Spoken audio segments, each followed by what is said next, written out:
ओम शांति। आज एक दूसरे को समझना बहुत मुश्किल हो रहा है और कई बार एक दूसरे को समझने में जब मुश्किल पैदा हो जाती है तो रिश्ते बिखरना शुरू हो जाते हैं।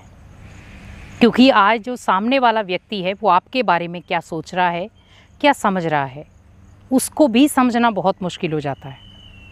कोई व्यक्ति अगर आपके बारे में अच्छा भी सोच रहा है, लेकिन हम उसके बारे में जब नेगेटिव सोच लेते हैं, क्योंकि अगर उसने एक संकल्प भी आपके लिए अच्छा सोचा है, लेकिन हम उसकी जो सोचने समझने की शक्ति थी, कई बार उसको भी नापना और तोलना शुरू हो जाते हैं कि ये कभी भी व्यक्ति मेरे बारे में अच्छा नहीं सोच सकता। जैसे कई बार आपने देखा होगा, कोई व्यक्ति सामने वाला आकर के आपको कहे कि वो व्यक्ति आपके बारे में ऐसा कह रहा था और वो अच्छी बात थी, लेकिन आपका दिल मानने को तैयार नहीं होता। हम कहते मैं नहीं समझ सकता कि वो मेरे बारे में ऐसा कुछ बोल सकता है, क्योंकि वो मेरे से तो इतना नाराज़ रहता है, इतनी नफ़रत करता है, तो वो मेरे बारे में अच्छा क्यों सोच रहा है। ज़रूर इसमें भी कोई ना कोई उसका कुछ ना कुछ होगा, क्योंकि आज व्यक्ति इतना सेल्फिश हो चुका है कि हर चीज़ में हम लाभ और हानि देख रहे हैं कि उस व्यक्ति को ज़रूर उन बातों में कोई लाभ मिल रहा होगा, तभी वो ऐसी बातें कर रहा था। अगर जीवन ही आपका लाभ और हानि में टिक गया है, तो आज रिश्ते भी उन्हीं चीज़ों में टिके हुए हैं। जब कोई व्यक्ति आपकी प्रशंसा करता है, आपको तब भी बुरा लगता है। जब आपकी व्यक्ति कोई गाली गलौज करता है, अपमान करता है, तब भी आपको बुरा लगता है। तो सोचिए आपको अच्छा कब लगता है, क्योंकि व्यक्ति के दो चेहरे हैं, एक है नेगेटिव, दूसरा पॉजिटिव। और कई बार जब नेगेटिव के ऊपर पॉजिटिव की परत चढ़ना शुरू हो जाती है, तो हम सोचते हैं ये व्यक्ति बदल नहीं सकता, ये हो ही नहीं सकता, मैं सोच ही नहीं सकता कि ये व्यक्ति ऐसा कुछ मेरे बारे में बोल सकता है। और कई बार जब सामने वाले के ऊपर आपका फुल ट्रस्ट होता है और वो आपके चरित्र के बारे में या आपके बारे में कुछ गलत बोलता है, तो हम कहते हैं कि ये व्यक्ति मैं नहीं सोच सकता था कि ऐसा व्यक्ति कर सकता है। क्योंकि आज सोचने समझने की हदें सबकी अलग हैं। आज सामने वाला व्यक्ति अगर बदलना भी चाहता है, हमारे नेगेटिव सोच उसको बदलने नहीं देती, क्योंकि हमने वही एक अंदर कह सकते हैं कि अंदर एक ऐसी सोच रखी हुई है जिसको हम कभी बदलना चाहते ही नहीं हैं। क्योंकि आज जीवन में बहुत सारी रुकावटें आपके जीवन में आएंगी भी, उन रुकावटों से हमें आगे बढ़ना सीखना है। आज जब जीवन में मुश्किल दौर आता है और वो व्यक्ति आपका साथ दे जिसने आपने कभी नहीं सोचा था कि वो व्यक्ति कभी आपका साथी बनेगा, और वो व्यक्ति मुसीबत के समय आपका साथी बना, तब आप भगवान को शुक्रिया देते हो कि भगवान, अगर ये व्यक्ति ना होता तो शायद आज मैं जिंदा भी ना होता। तो उस व्यक्ति ने अंदर की नफरत मिटाई, अपने अंदर की क्रोधता को मिटाया, तब जाकर आपका सहयोग दिया। क्योंकि अगर सामने वाला व्यक्ति बदलना चाहता है, तो आप उसे बदलने क्यों नहीं दे रहे।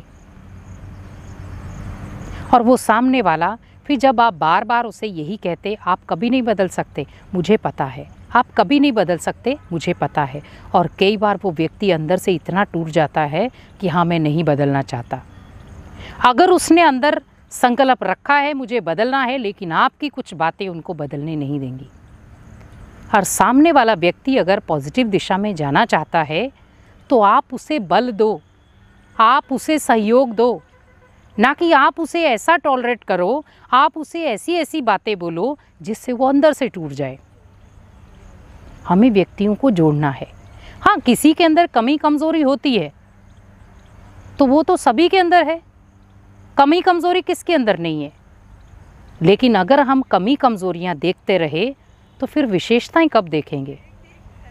इसीलिए कहते हैं कि दुनिया को देखना है, और अगर दुनिया में सद्भावना लानी है तो दुनिया की कमी कमज़ोरियों को देखना बंद कर दें। परिवार में अगर हमारे बच्चों के अंदर या किसी के अंदर कमी कमज़ोरी होती है, तो हम उन्हें बाहर नहीं फैलाते, उन्हें ख़त्म करते हैं। लेकिन वही चीज़ अगर देखें कि उन कमी कमज़ोरियों से हमें लड़ना सीखना है, कि ये कमी कमज़ोरियाँ हमारे जीवन को परेशान करेंगी या हताश कर जाएंगी या हमारे जीवन को तोड़ कर रख देंगी, तो ऑटोमेटिकली आपकी वो कमी कमज़ोरियाँ आप अपने आप से दूर करना चाहेंगे। कमी कमज़ोरियों को अपने जीवन का हिस्सा ना बनाएं। जो लोग आपको सोच रहे हैं कि ये कभी नहीं बदल सकता, उनको बदल कर दिखाओ। बदला लेने की भावना ओनली वही रख सकता है जिसके पास भगवान का हाथ नहीं है, भगवान का साथ नहीं है। लेकिन बदल कर वही दिखाएगा जिसके पास भगवान का हाथ भी है और साथ भी है। क्योंकि अगर आपको वो मुश्किल घड़ी में साथ नहीं दे सकता तो भगवान तो है। क्योंकि आज दुनिया को समझना, दुनिया किस लहजे से चल रही है वो समझना थोड़ा कठिन है, लेकिन असंभव नहीं है।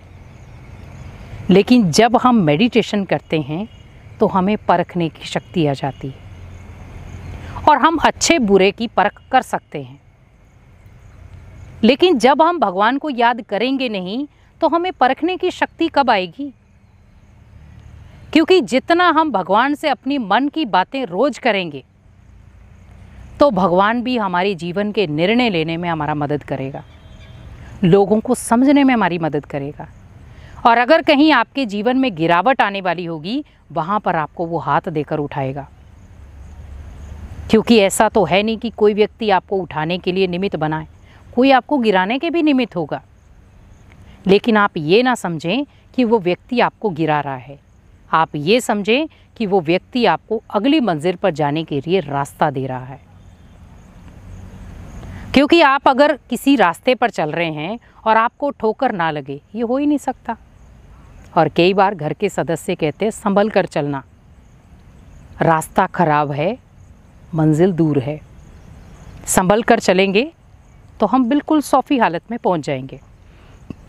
तो वैसे ही सोचें कि जीवन में भी बहुत सारे उतार चढ़ाव आएंगे। कहीं अच्छे दोस्त भी मिलेंगे, कहीं अच्छे साथी भी मिलेंगे, कहीं अच्छा परिवार भी मिलेगा और कई बार थोड़ा सा नेगेटिव भी हो सकता है। लेकिन उनसे नफरत नहीं करनी है, उन्हें समझना है। क्योंकि जब हम उनको समझ जाएंगे तभी हम समझदार बनेंगे। और समझदार की निशानी यही होती है कि हर एक के जीवन को समझकर, उसकी वैल्यू को समझकर, उसे अपना बना करके उसकी कमी को ख़त्म करना। क्योंकि जब हम उनकी कमियों को ख़त्म करते हैं, कमियों को हम तभी ख़त्म कर सकते हैं जब हम खुद गुणवान होंगे। जब हमारे अंदर भी कमियां होंगी तो सामने वाले की भी हमें कमियां नज़र आएंगी। और अगर हम खुद गुणवान हैं तो सामने वाले के अंदर भी हमें गुण ही नज़र आएंगे। इसीलिए किसी को भी अगर समझना है तो उसके लिए आप मेडिटेशन से जितना आप मन को एकाग्र करेंगे, आपके अंदर परख शक्ति बढ़ेगी और उससे आप सही और गलत की परख आराम से कर सकते हैं। तो दुनिया को समझना मुश्किल नहीं है, लेकिन अब आप उसको आसानी से समझ सकते हैं और उससे प्रेम प्यार से रहेंगे तो ऑटोमेटिकली वो भी आपसे उन्हीं भावों से रहेगा। इसीलिए दुनिया को समझने से अच्छा है पहले स्वयं को समझ जाएं, दुनिया खुद ब खुद आपकी समझ में आ जाएगी। ओम शांति।